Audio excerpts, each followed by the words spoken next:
9월 23일 목요일 아침입니다.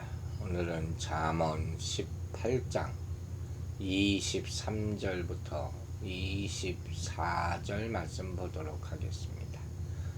잠언 18장 23절부터 읽겠습니다. 가난한 자는 간절한 말로 구하여도 부자는 엄한 말로 대답하느니라. 많은 친구를 얻는 자는 해를 당하게 되거니와 어떤 친구는 형제보다 친밀하니라. 자, 23절 말씀은 무슨 얘기겠습니까? 빈부의 격차로 인해서 발생되는 사회적 부조리와 모순을 지적한 말씀이죠. 이 말씀에 대해서는 몇 가지 해석들이 있어요. 근데 결국 같은 의미예요. 하나는 뭐냐? 이 모습은 재판장에서 가난한 사람이 아무 잘못도 사실 저지르지 않았음에도 불구하고 마치 죄인처럼 간절하게 호소하는 모습을 보이는 데 반해서 부자는 범죄를 저질렀어요. 그런데 아주 뻣뻣하고 거만하게 판사 앞에서 대답하는 것을 풍자적으로 묘사한 그런 말씀이다 하는 거예요. 그런 경우가 있죠. 마치 부자가 자기가 잘못을 해놓고도 오히려 막 위협을 해. 근데 가난한 사람은 자기가 잘못을 당해요. 그리고 또 사정하는 모습을 지금 나타낸 것이다. 세상사가 그렇죠. 유전무죄, 무전유죄 이런 말이 떠오르는 지금 그런 상황이에요. 근데 또 다른 해석도 있어요. 이게 무슨 소리냐? 이 부자에게 가난한 자가 무릎 꿇고 간청하는데 돌아오는 것이라고는 잔인하고 거친 대답뿐이다. 이걸 표현한 그런 말씀이라는 거예요.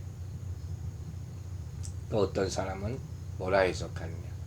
부자들이 가난한 자들에게 대해서 누리는 특권을 묘사한 말씀이다. 이렇게도 표현합니다. 즉, 부자들이 자신의 견해에 반하는 말을 하는 사람들에게 당당하게 자신의 입장을 이야기할 수 있는 것과는 달리 가난한 사람은 자기 소신대로 말하는 것이 불가능하다는 거예요. 그냥 절박하게 탄원을 할 뿐이다. 돈이 죄라는 거예요. 어쨌든 이 모든 해석은 공통적인 뜻을 가지고 있죠. 즉 가난한 자가 놓인 비참한 처지, 그리고 교만, 또 부자의 교만함, 이걸 대조해서 보여주는 거예요. 이런 표현을 통해서 지금 솔로몬이 무슨 얘기를 하려고 하는 거겠습니까? 하나님의 형상을 지닌 사람이 그 본래 가치를 망각하고 단지 소유의 많고 적음에 따라 행동과 태도가 달라지는 왜곡된 인간관계의 단면을 지금 지적하고 있는 겁니다. 아울러 그 안에서 벌어지는 잘못된 관행들이 근절되어야 한다는 것을 우리에게 깨닫게 해주는 그런 말씀이다 하는 거죠. 가난한 사람은 참 슬픈 일을 많이 당해요. 현실적으로 보면. 그래서 잠언 30장 8절을 보면 아굴이라는 사람이 이런 기도를 합니다. 나는 가난하게도 마옵시고 부하게도 마옵시고 오직 필요한 양식으로 내게 먹이옵소서. 먹고 사는 문제 참 이걸 구하지 말라 그랬으면서도 이렇게 구할 수밖에 없는 그런 현실이라는 게 있죠. 가슴 아픈 모습의 기도라고 할 수 있죠. 우리가 알다시피 구약을 보면 하나님의 말씀을 순종할 때 주시는 복이 있어요. 구약적인 복의 의미는 크게 두 가지죠. 하나는 땅을 주시고 또 자식을 주시고 그런 축복을 주신다는 거예요. 결국 물질적으로도 가난하지 않게 하신다는 약속의 말씀이 있거든요.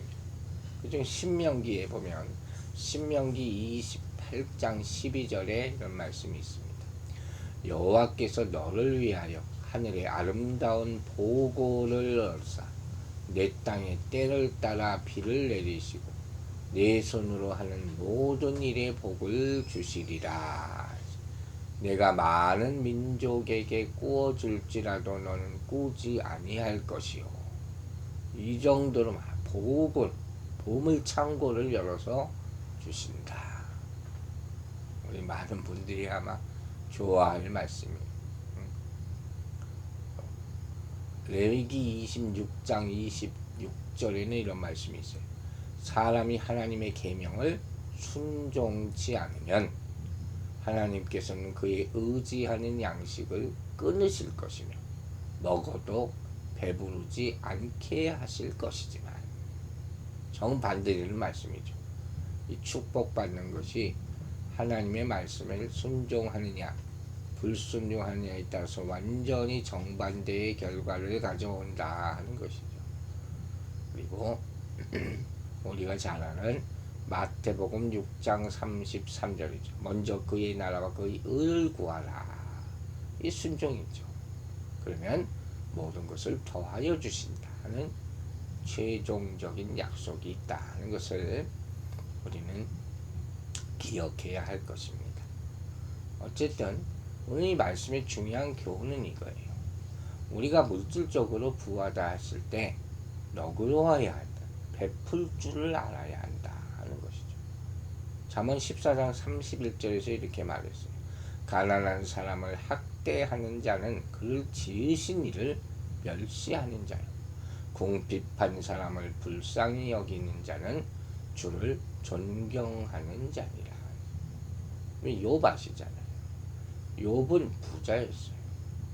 의인이고 부자.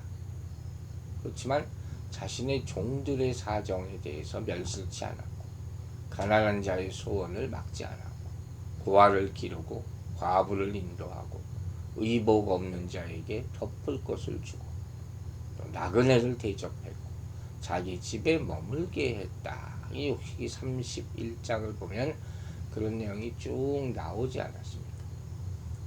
또 사도 바울은 디모데에게 부자들에게 명하기를 뭐라 했느냐.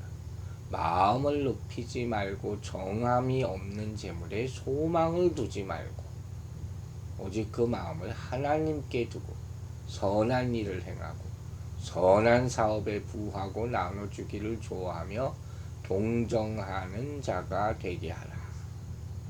이렇게 교훈하고 있어요. 아주 디테일한 교훈을 주는 것이죠.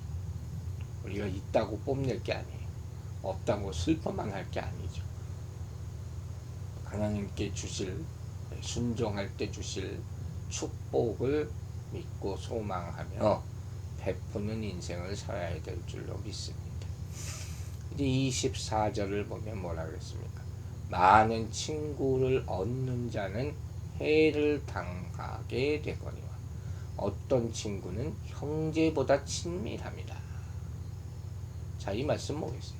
무분별한 친구 사귐에 대해서 발생하는 해악과 좋은 친구를 사귐으로 나타나는 친밀한 관계성을 비교하고 있는 것이죠.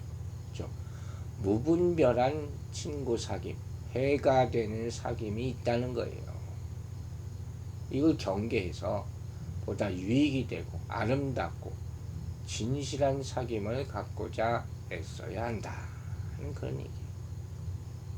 여러분, 이 말씀이야말로 정말로 행복한 삶을 살기 위해서 우리 각자가 가슴에 깊이 새겨야 할 교훈이라고 믿습니다. 왜 그렇습니까? 사람은 누구를 가까이 하느냐에 따라서 그 삶의 방향이나 운명이 결정될 수가 있기 때문이에요. 여기서는 친구와의 사귐에 있어서 많은 친구가 있다고 그게 자랑할 게 아니에요. 질이 중요하다는 거죠, 한마디로. 그리고 이는 친구 사귐에 있어서 어떤 분명한 기준을 가지고 있어야 된다 하는 거예요. 저는 이렇게 먼저 고민합니다. 여러분이 먼저 좋은 친구가 되도록 하세요. 좋은 친구를 찾지 말고. 뭐가 더 쉬운 얘기겠습니까? 자, 많은 친구를 신중함 없이 무분별 한가운데 사귀면 그 결과는 불행이 발생할 수밖에 없는 거예요. 그게 본문에서 해를 당한다 하는 거예요. 상처를 입고 손해를 당할 수 있다는 그런 의미죠. 즉 친구를 무책임하게 사귀는 것은 그 사람의 심령과 삶에 큰 해가 될 수 있다. 아울러 하반절에 좋은 친구가 피를 나눈 형제보다 친밀하다는 말은 형식적인 관계보다 실제적인 관계가 더 우선되고 중요하다는 거예요. 형제 말만 하면 뭐합니까? 아무 관계도 없는 그런 형제 관계는 의미가 없죠. 이 형제들 중에서도 어려운 일을 당할 때 외면하는 일을 있잖아요. 미국 살면서 그런 모습 참 많거든요. 형제 소용없고. 반대로 친밀한 친구는 위로해주고 어려움에서 벗어날 수 있도록 실질적으로 도움을 베푸는 사람이 친구다 하는 거예요. 이처럼 참되고 진실한 벗의 중요성은 우리 주변에서 또 우리 자신들의 삶을 통해서도 충분히 확인할 수가 있는 것이에요. 여러분, 우리는 어떤 한 사람이 인생을 다 회고하면서 자신의 인생은 그 친구가 아니라면 생각할 수조차 없는 경우가 있어요. 친구 덕을 본 거죠. 그 사람으로 인해서 지금 이 자리에 서게 된 것이다. 이런 말을 하는 사람들도 봤어요. 인생이 아주 중요한 순간에 도움을 받은 것이죠. 도와줬든지. 그러나 반대의 말도 들을 수 있어요. 내 인생에서 그같이 잘못된 만남을 갖지 않았어야 하는데 좀 더 분별하고 좀 더 깊은 사귐이 있었어야 되는데 그러면 지금 내 인생이 이렇게 망하지 않았을 텐데 이렇게 후회 섞인 탄식을 하는 사람도 봤어요. 망할 수도 있다는 거예요. 친구 하나 잘못 만나서. 우리 주변에 이런 얘기가 얼마나 많습니까? 또 어떤 사람 자신의 얘기가 될 수도 있고.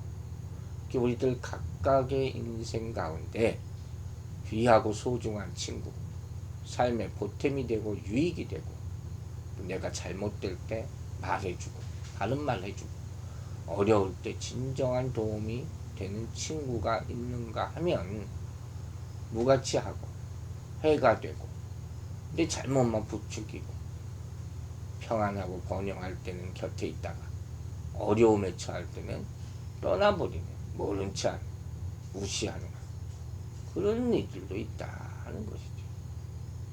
그래서 이렇게 상반된 친구와의 만남으로 인해요 그 운명이 전혀 달라지는 그런 예가 성경에도 나오잖아요. 예를 들어서 이런 거 악하고 잘못된 사귐의 대표적인 예 요나답이라는 간교한 자를 가까이에서 근친상간을 저지르고 결국 배다른 동생인 압살롬에게 비참하게 죽임을 당한 다윗의 큰아들 암논 같은 사람이죠. 죽게 됐어. 또 지혜로운 아버지의 신하들이었던 노인들의 가르침을 버리고 무시하고 자기와 함께 자란 미숙하고 어리석은 그런 소년들의 충고만을 따라서 결국 왕국이 갈라지게 만드는 르호보암 같은 사람. 큰 아픔이죠. 또 퇴역한 범죄를 자행하는 북이스라엘 아하브 왕가와 사돈지간을 맺어서 그 후손에게 비참한 죽음을 초래한 여호사밧 같은 인물. 이런 것이 아주 악한 관계의 결과를 초래하는 대표적인 사례라 할 수 있죠. 하지만 반대로 복되고 아름다운 만남의 예도 있어요. 그 우정과 사랑이 너무 깊어서 여인과의 사랑보다도 더 위대하다. 이렇게 일컬어지는 우리가 잘 아는 다윗과 요나단의 만남이 있지 않습니까? 또 무고한 피를 흘리는 죄악과 범죄를 막아주었던 다윗과 아비가일을 만나. 그죠? 결정적으로 생명의 길과 축복의 길, 아름다운 사망의 길이 시작된 제자들과 예수 그리스도의 만남. 가장 대표적인 위대한 만남이죠. 이런 것도 있다. 그러므로 여러분, 이러한 만남들 중에 여러분은 어떤 만남, 어떤 사귐을 가지고 있는가 한번 잘 살펴봐야 돼. 분별해야 되는 거. 그냥 분별 없이 마음에 끌리는 대로 그냥 늘 가까이 하려는 모든 사람을 아무 스크린 없이 그렇게 막 즐거움만 위해서 만나고 있지는 않아요. 거죠. 여러분 꼭 기억하세요. 여러분들이 어느 누구를 가까이 하고 어떤 만남, 어떤 교제를 하느냐에 따라서 여러분의 인생 자체가 성공과 실패의 갈림길이 접어들 수가 있다는 거예요.